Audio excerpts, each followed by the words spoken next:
It was. We didn't really get going, but first 20 minutes in any game is a little bit sussing out the opposition, and they're at their most fittest and strongest, I suppose, opposition. But we eventually wore them down, and 4 great goals, and it's unbelievable. You know, it always happens, doesn't it, that the person who's come from that club scores the goals. You know, and that's just the way football is, I suppose. But great result for us, because they've had a bad patch, but they've still got some dangerous players, and we looked strong today, and I was really pleased with the way we saw the game out. And Dan Holman has come in, he's got 9 goals in 10 games, he's fitted in terrifically. Yeah, he's had a little bit of a sort of like a quiet time for him, because he'd only got 1 in the last 3 games, was it, or something like that. But obviously he got us the point at Welling with the 1 shot. But everything he hit today sort of went in, and you know, that is the striker that he is, and he strikes great balls in training, and we see it all the time. But what you mustn't forget, he'll get the headlines, but I thought Danny Wright was magnificent today, and he was a great foil. But the 2 games were magnificent today, I thought, and that's why you win a game 4-0. You obviously your defenders and your goalie and your midfielders still got to do a job, but the game's won and lost in the opposition penalty area, and I thought those 2 were magnificent today. And there were lots of strong performances all around the pitch. You're winning the second ball, you're recycling it at pace. Yeah, we did. You know, when it goes 20 minutes, 25 minutes, I'll get a little bit frustrated when we haven't scored in that time, a little bit like a supporter really, I suppose. But we asked the supporters to get behind us, and they certainly did that. In fact, I think we scored our first goal just at the point when they got to a bit of a crescendo, which was nice. And that's what happened. So they were our 12th man, so as I said, I'll try and get them all a medal, and as we said before, we got to ask the chairman if he wouldn't mind funding it. And it's worth reflecting on the fact that at 0-0, your goalkeeper matched 2 very good saves. Well, that's what your goalkeeper's in there for. I thought he had an excellent game. He was very steady, strong. Nothing came away from him. Made a couple of good saves, which whoever you play, a goalkeeper's still got to make some good saves. And he did. And he's come in nice. And we showed the boys before the game our highlights of the season. Said we've got to get back to that. It was our philosophy and our principles, and they did that. So I might have to show it every week. And the top of the table unchanged, but another game gone. Yeah, another game gone, and confidence is good from our point of view. And you know, if you get a team with a few games to go that can't slip up one more time, and you know, if we slip up, we're still going to have a sort of an opportunity, if you like, as there's only going to be a point in it if we slip up. But you know, at the end of the day, as I said, we've got to keep our noses in front, and if we do, then you win the league. But it's good, it keeps you on your toes, and it's good that the season's not going to be over until the last couple of games of the season. And James Rowe, what was the situation there? What was that? James Rowe just had to come off. Rowe, yeah, well, all of them really. Jordan, I thought, played really well today. He just felt his hamstring, and 4-0 up, you don't really need to leave him out there, or 3, whatever it was.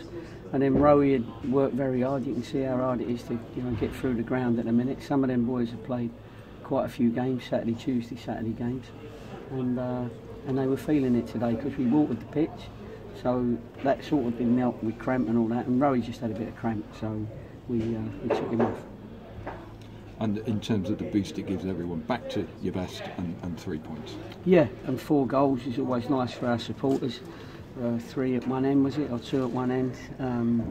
And they've seen their team dictate and dominate a game really, and that's what home supporters like.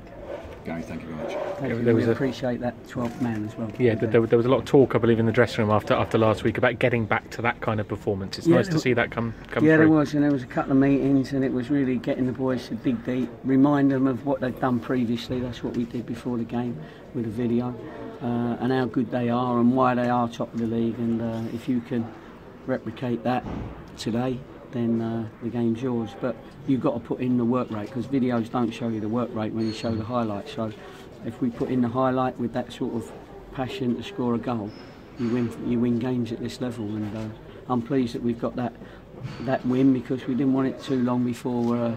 We kept saying, well, that was 3 without a win, but that was pretty much a very, very good win. Is it more pleasing that the same 11 who started at Welling and didn't perform have come out and performed today?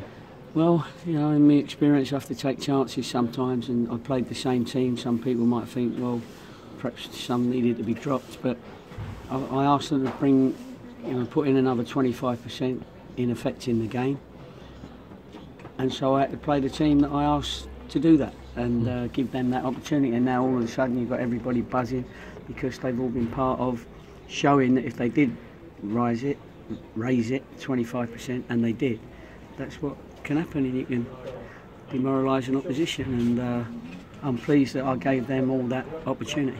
They've got, what, 4 games now in a short period of time, starting with the Braintree game next weekend.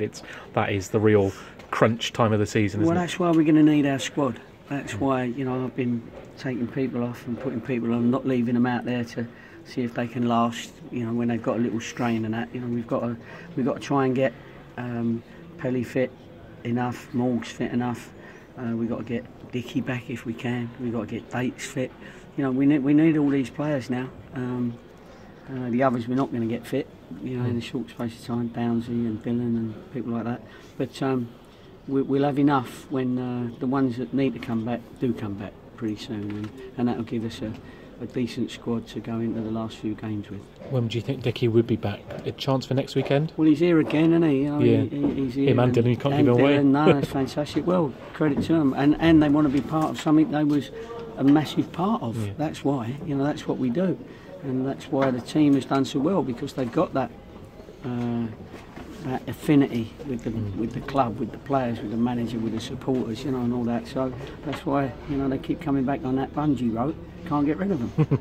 But any chance of Dickie being back for Braintree, or even? Yeah, I think there's a little chance. Yeah, I think Reading want to play him in a game in the week, and if he comes through that, then I think he'll be ready. So we'll have to wait and see whether he's actually ready for Braintree. But as I say, they've told us they're interested in letting us have him back. Dickie definitely wants to come back, so we'll wait and see. Finally, if you could bottle that performance, every aspect of it up for 8 games to go, would you take that?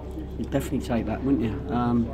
We've got some games that are big games, Grimsby's and Wrexham's. You know, there's still games that you can get beaten. Even these games you can get beaten when they're not really playing for anything. They're not going to get relegated. They're not going to get promoted.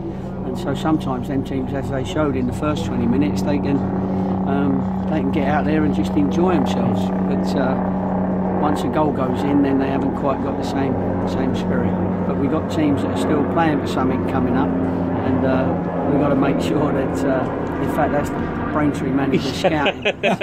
He's just going on, because he'll see that as a big game himself. So let's just enjoy it, and see where we end up. Excellent. No problem.